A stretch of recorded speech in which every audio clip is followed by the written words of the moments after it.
think that fan expectations with regard to technology are changing. The fact that Wi-Fi is available everywhere and/or LTE or 4G and ultimately 5G, connectivity is ubiquitous. And fans expect that connectivity in every walk of life. They're going to expect that same connectivity in the stadium.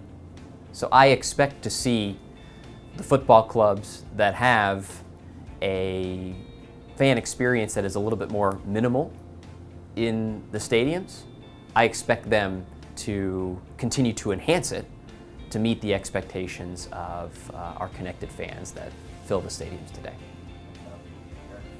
What's been very interesting about studying and working in and teaching about the sports industry is sports has been a pioneer in data-driven decision-making.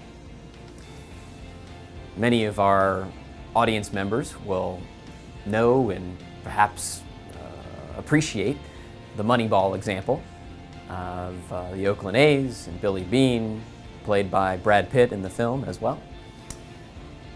And what this movement has shown us is that teams can compete and win by taking a data-driven approach.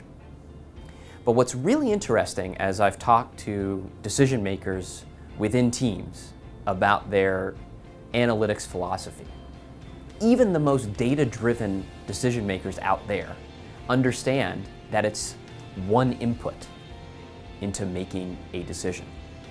It's one input. Now, it's a critical input, but for instance, as a general manager is thinking about which player to draft, predictive analytics can give you a sense of how that player may perform, but it's not going to tell you for certain. So general managers are relying also on the evaluations that are more qualitative from scouts, relying on evaluations from video analysis, maybe even relying on gut instinct. So the point that I'm making here is, yes, you're not going to see decision makers that are more aggressive about using analytics to inform their choices. At the same time, what I've seen in our work is that these same decision makers understand that any decision about a player or game strategy or what have you has a variety of inputs. And that's something that I've learned in this work studying sports analytics executives.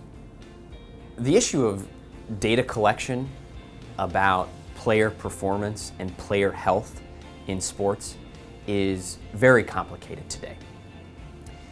Number one, the data collection technologies are moving faster than the policies. And as a result, players and teams are in this very nebulous space where we now have medical records for certain players. We have very detailed performance data in practice that can tell whether a player is injured or fatigued or what have you. And on the plus side, there are real benefits for players and teams with more data about their health and their performance because it's intended to optimize their performance so they can do their best on the floor and help their team, which could then lead to better salaries, more wins, and more health, quite frankly, for players. On the potential consequences side, you now have so much data that toes the line between whether this data is private or not, who owns the data, is it the player or is it the team? These questions are being debated daily in this industry, and it's definitely going to be a topic for sports fans, industry observers, and leaders in data privacy to monitor in the coming months and years.